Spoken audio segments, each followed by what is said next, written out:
want to provide a Baylor football injury update. Blake Shapen is out 2 to 3 weeks with an MCL injury, his left knee. Garmon Randolph is out 1 to 2 weeks with a high ankle sprain. And Devin Lemear is out 2 to 3 weeks with a dislocated elbow. It's next man up mentality now. It's not going to get any easier. I mean, first of all, you got Utah coming in here, and they're going to be a top 15 team. And it's going to be literally the battle between backup quarterbacks. So with Sawyer Robertson now, and Dave Aranda's confident in Sawyer. And he played well. I know that he had an interception, but that was not on him. It was on the receiver for not catching the ball. The fumble, he needs to protect the ball better. Obviously,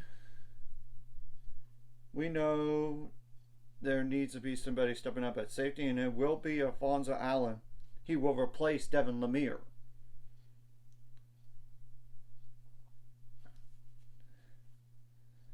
And of course, we know there needs to be somebody else needs to step up for Garmon Randolph now. And thank goodness we have Byron Vaughns and all this. I mean, thank goodness we have him. And Kyle Jordan needs to step up at that position. And granted, this does not include Gerald Boykins, which he's still a week or I mean maybe he comes back this week or the following week before conference play. He should be back. I mean right at conference play. And Trey Emery might be like a little bit further down the line at the nose tackle position. Yeah, that would help to have both those guys.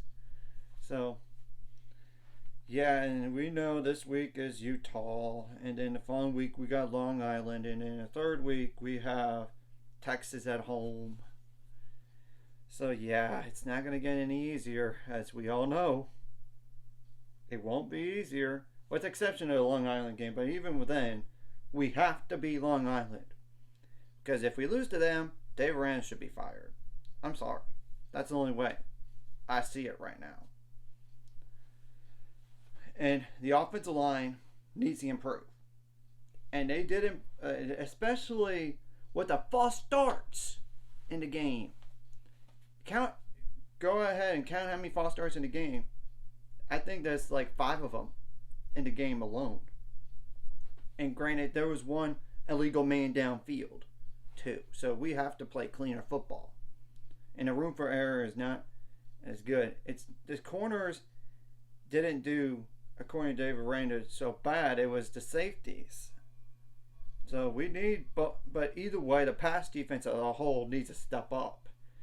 And the good news is, Utah's offensive scheme is not like Texas State.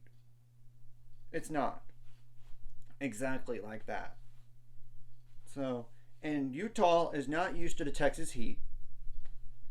And they're not going to have any chance unless they get compliance.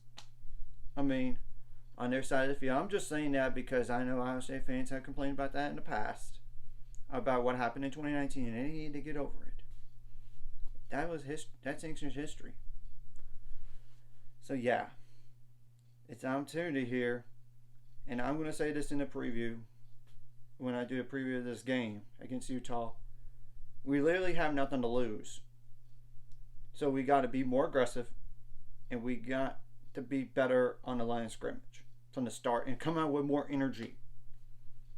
And I know Utah is bigger, potentially, and definitely faster than Texas State is.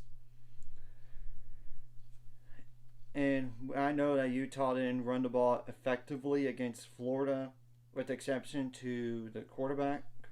And I know the defense, if you take away that one big run Baylor gave up against Texas State, they didn't do so well on the ground in terms of yards per carry. Of course, yards per carry alone was less than 4 yards, but still.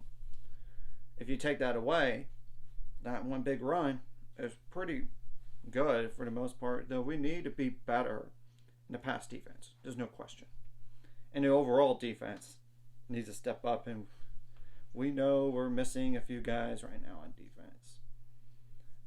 And I'm not just talking about those two guys recently either. We're really missing Jarrell Boykins. He's not exactly Siaki Ika big, but he's like 330 or 320. You know? And we're missing Trey Emery, and of course we know that Garmon Randolph. I mean, not Garmon Randolph.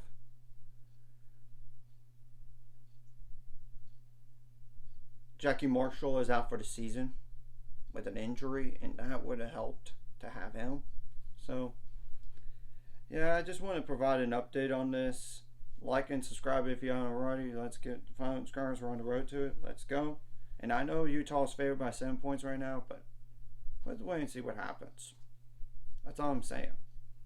Because any given Saturday, I mean, look at Colorado, for example. They beat TCU. Of course, Texas State beat us. But Texas State they're better. I think they're going to be better this year than they have been in a while under G.J. Kinney, as long as he's there as a head coach. So, just an FYI on this. That's all.